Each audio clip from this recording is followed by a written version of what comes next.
اعوذ باللہ من الشیطان الرجیم بسم اللہ الرحمن الرحیم وَيَسْأَلُونَكَ عَنِ الرُّوحِ قُلِ الرُّوحُ مِنْ أَمْرِ رَبِّي وَمَا أُوتِيتُم مِّنَ الْعِلْمِ إِلَّا قَلِيلًا۔ یہ سورہ بنی اسرائیل کی آیت نمبر 85 ہے، 85، اور ترجمہ اس کا یہ ہے: اور یہ لوگ آپ سے روح کے بارے میں سوال کرتے ہیں، آپ جواب دیجئے کہ روح میرے رب کے حکم سے ہے اور تمہیں بہت ہی کم علم دیا گیا ہے۔ یہاں پر جو مخالفین ہیں قریش، وہ جب بہت زیادہ تنگ تھے اور پریشان تھے اور اسلام پھیلتا ہی جا رہا تھا، اللہ کے پیارے رسول صلی اللہ علیہ وسلم کی دعوت پھیلتی ہی جا رہی تھی، تو ان کو اس بارے میں یقین نہیں آتا تھا کہ یہ نبی ہیں، رسول ہیں، یہ بات ان کی سمجھ میں نہیں آتی تھی۔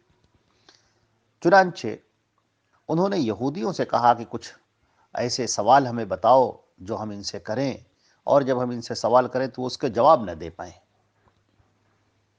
چنانچہ یہودیوں نے کہا کہ اچھا، ان سے اصحاب کہف کے بارے میں، ذوالقرنین کے بارے میں، روح کے بارے میں سوال کرو۔ اگر دو کے بارے میں جواب دیں اور تیسرے بارے میں خاموش ہو جائیں تو سمجھ لو کہ پھر وہ نبی ہیں۔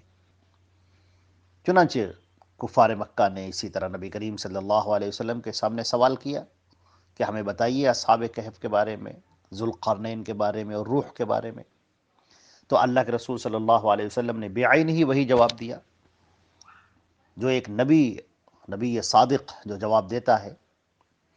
تو اس طریقے سے ان کے سامنے وہ ساری راہیں بند ہو گئیں، اور ان کے سامنے یہ بات واضح ہو گئی کہ یہ اللہ کے بھیجے ہوئے رسول ہیں، مگر پھر بھی ہٹ دھرمی کی وجہ سے ایمان نہیں لائے۔ بخاری میں بھی اور مسلم میں بھی حضرت عبداللہ بن مسعود رضی اللہ تعالیٰ عنہ کی روایت سے واقعہ مذکور ہے کہ یہودی اللہ کے نبی صلی اللہ علیہ وسلم کے پاس سے گزرے تھے، تو انہوں نے کہا کہ چلو ان سے سوال کرتے ہیں، روح کے بارے میں سوال کرتے ہیں۔ اور اس کے بعد انہوں نے سوال کیا، اور آپ صلی اللہ علیہ وسلم پر وحی نازل ہوئی، اور جب وحی نازل ہوئی تو آپ نے یہی ان کو پڑھ کر سنایا کہ تم سے لوگ روح کے بارے میں سوال کرتے ہیں، آپ کہہ دیے کہ روح میرے رب کے حکم سے ہے اور تمہیں بہت ہی کم علم دیا گیا ہے۔ چنانچہ عبداللہ نے مسعود رضی اللہ تعالیٰ عنہ کے اس روایت کے مطابق آپ پر یہ وحی نازل ہوئی اور آپ نے انہیں جواب دیا۔ تو اب یہ بھی ایک سوال ہوتا ہے کہ یہ آیتیں تو مکے میں نازل ہوئی ہیں، تو مدینے میں پھر یہودیوں کا یہ سوال کرنا کیسا ہے؟ تو اصل میں بہت ممکن ہے کہ یہ آیتیں تو مکے میں نازل ہوئیں، لیکن مدینے میں جب یہودیوں نے آپ سے سوال کیا تو اللہ رب العزت نے آپ پر وحی کی کہ وہ جو آیت نازل ہوئی ہے اسے ہی آپ پڑھ کر سنا دیجئے۔ تو اس طرح سے اس کی تطبیق دی جا سکتی ہے۔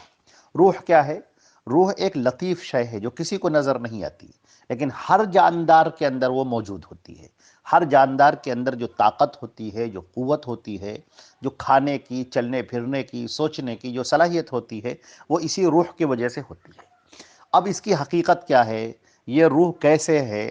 کیسے انسان کے اندر روح پھونکی جاتی ہے؟ انسان چلتا پھرتا ہے، پھر ایک وقت آتا ہے کہ وہ روح بدن سے نکال لی جاتی ہے اور انسان گر پڑتا ہے، اس کے اعضاء حرکت کرنا بند کر دیتے ہیں۔ اس کی کیا حقیقت ہے؟ صحیح بات یہ ہے کہ اس کا تعلق عالم غیب سے ہے۔ انسان کی اپنے علم کی کچھ انتہا ہے۔ یہ جو عالم خلق ہے، جو چیزیں پیدا ہوئی ہیں، اللہ نے انسان کو شعور بخشا ہے، عقل بخشی ہے، جس کے ذریعے سے وہ ان چیزوں کو جان سکتا ہے، اس کے بارے میں غور فکر کرے، اور اللہ نے اس کا حکم بھی دیا ہے کہ تم اس کائنات پر غور کرو، اس پر فکر کرو۔ لیکن کچھ ایسی چیزیں ہیں جو غیب سے جن کا تعلق ہے، جیسے فرشتے ہیں، جیسے جنت اور دوزخ ہے، اور یہ غیب کی پوری دنیا جو ہے، غیب کا سارا معاملہ جو ہے، وہ انسان اپنی عقل سے وہاں تک نہیں پہنچ سکتا، یعنی اپنی فکر سے، اپنی عقل سے وہاں تک جا سکے اور اس کی حقیقت کو معلوم کر لے، یہ نہیں ہوتا۔ تو یہ روح بھی انہی عالم امر میں سے ہے، عالم غیب میں سے ہے اس کا معاملہ، کہ اللہ رب العزت روح پھونکتا ہے بدن میں انسان کے، اور انسان کے اندر وہ روح آتی ہے، پورے جسم کے اندر، ہر جاندار شے کے اندر وہ روح آتی ہے، اور وہ رہتی ہے۔ انسان حرکت کرتا ہے، سوچتا ہے، دیکھتا ہے، بولتا ہے، چلتا ہے، پھرتا ہے، اسی زمین پر چلتا پھرتا رہتا ہے، کھاتا پیتا رہتا ہے، اپنے عقل کا، اپنے شعور کا استعمال کرتا ہے۔ لیکن پھر جب اللہ کا حکم ہوتا ہے، ایک ایسا وقت آتا ہے جب یہ بدن سے روح نکال لی جاتی ہے اور انسان بالکل گر جاتا ہے، زمین کے اوپر پڑ جاتا ہے، اب وہ کچھ حرکت نہیں کر سکتا، اب سب ختم ہو گیا، اس کے اندر جو توانائیاں دی گئی تھیں، جو طاقتیں دی گئی تھیں، سب ختم ہو گئیں۔ تو یہ اللہ کے حکم سے ہوتا ہے، روح کا ڈالنا اور روح کا نکالنا یہ اللہ رب العزت کے حکم سے ہے، لہذا ہمیں اسی کے اوپر اسی کے اوپر ہمیں ایمان لانا چاہیے۔ اللہ نے ایک بات آگے فرمائی ہے وَمَا أُوتِيتُم مِّنَ الْعِلْمِ إِلَّا قَلِيلًا، کہ تمہیں جو علم دیا گیا ہے وہ بہت تھوڑا علم دیا گیا ہے، یعنی تمہاری جو ضرورت بھر کا جو علم تھا وہ تم کو دیا گیا ہے، لیکن بہت ساری ایسی چیزیں ہیں جن کا علم تمہیں ہے ہی نہیں، جن کا ادراک تمہیں ہے ہی نہیں۔ ایک بہت بڑی دنیا ہے، بہت بڑی دنیا ہے۔ حضرت موسیٰ علیہ السلام کو حضرت خضر علیہ السلام نے جو نصیحت کی تھی، جو بخاری شریف کے اندر مروی ہے کہ جب کشتی پر بیٹھے حضرت موسیٰ علیہ السلام اور حضرت خضر دونوں بیٹھے ہوئے تھے، تو ایک چڑیا آئی اور اس نے سمندر سے پانی پیا اور ٹونٹ میں پانی لیا اور اڑ گئی۔ تو حضرت خضر علیہ السلام نے کہا کہ اے موسیٰ، جتنا علم مجھے ہے، میرا علم اور تمہارا علم مل کر بھی اللہ کے علم میں اتنی بھی کمی نہیں کرتا جتنا اس سمندر سے اس نے ٹوٹ میں پانی بھرا ہے۔ اللہ کا جو علم ہے وسیع علم ہے، ہم کچھ نہیں جانتے ابھی۔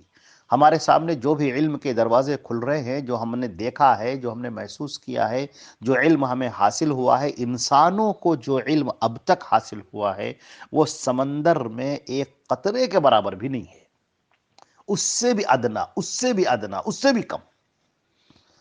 لہٰذا ہمیں جو علم عطا کیا، اللہ رب العزت جو ہمیں علم عطا فرما رہے ہیں وحی کے ذریعے سے، پیارے رسول صلی اللہ علیہ وسلم جو ہمیں باتیں بتا رہے ہیں، عالم غیب کی باتیں جو بتا رہے ہیں، ہمیں اس پر ایمان لانا چاہیے کہ ہمارے رسول نے جو کہا بالکل سچ کہا، اللہ نے جو کہا بالکل سچ کہا، ہم اس پر ایمان لاتے ہیں۔ سمعنا واطعنا، ہم نے سن لیا اور اب ہم اطاعت کی راہ پر لگ گئے، اب ہم فرما برداری کی راہ پر لگ گئے، اب ہم کرید کر سوال کرنے والے نہیں ہیں بنی اسرائیل کی طرح سے، اور ہم بنی اسرائیل کی طرح یہ بھی کہنے والے نہیں ہیں کہ سمعنا وعصینا، کہ ہم نے سنا لیکن ہم مانیں گے نہیں۔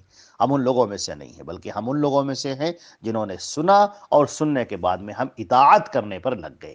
اللہ نے ہمارے لیے اس دنیا میں جو ہم کو بھیجا ہے وہ بطور امتحان کے بھیجا ہے، اور ایک ایسا وقت آئے گا جب اللہ تعالی ہمیں یہاں سے اٹھا لے گا اور اس پوری دنیا کو فنا بھی کر دے گا۔ ایک ایسا وقت آئے گا کہ پوری دنیا فنا ہو جائے گی اور ہم اللہ کے حضور کھڑے ہوں گے، اور اس وقت ہمیں اپنے اعمال کا حساب دینا ہوگا۔ انبیاء نے اس کی خبریں دی ہیں، اللہ رب العزت نے قرآن پاک میں اس کی خبر دی ہے، اللہ کے پیارے رسول حضرت محمد مصطفیٰ صلی اللہ علیہ وسلم نے اس کی خبر دی ہے۔ ہمیں ان باتوں پر ایمان لانا چاہیے اور اپنی زندگی کو بہتر بنانا چاہیے اور اچھی بنانا چاہیے۔ اور یہ آیت، یہ نبی کریم صلی اللہ علیہ وسلم کے ایک نبی ہونے کی بہت بڑی دلیل ہے، اور حق بات پیش کرنے کی بہت بڑی دلیل ہے۔ اللہ کے رسول صلی اللہ علیہ وسلم کو ان لوگوں نے طرح طرح سے آزمایا تھا، آپ کی رسالت کو آزمانے کے لیے ہر پہلو اختیار کیا تھا، اور اللہ کے رسول صلی اللہ علیہ وسلم ہر امتحان میں کامیاب ہو کر نکلے، اور آپ کی رسالت ثابت ہو گئی، آپ کی نبوت ثابت ہو گئی۔ اسی میں سے جو نیک لوگ تھے وہ ایمان لائے، جو ضدی طبیعتیں تھیں، جو ہٹ دھرم لوگ تھے وہ ایمان نہیں لائے۔ تو بہرحال اس کا فیصلہ تو اللہ کے ہاتھ میں ہے کہ کون ایمان والا ہے اور کون ایمان والا نہیں ہے، کس کو ہدایت دے اور کس کے لیے ہدایت نہیں ہے، یہ فیصلہ اللہ کا ہے۔ لیکن یاد رکھو کہ جو اللہ اور اس کے رسول کی بات مانے گا اور اطاعت کرے گا وہی کامیاب ہے، اور جو ان کی بات نہیں مانے گا وہ سخت ناکام ہے۔ اللہ رب العزت ہمیں اور آپ کو عمل کرنے کی توفیق عطا فرمائے۔ السلام علیکم ورحمۃ اللہ وبرکاتہ۔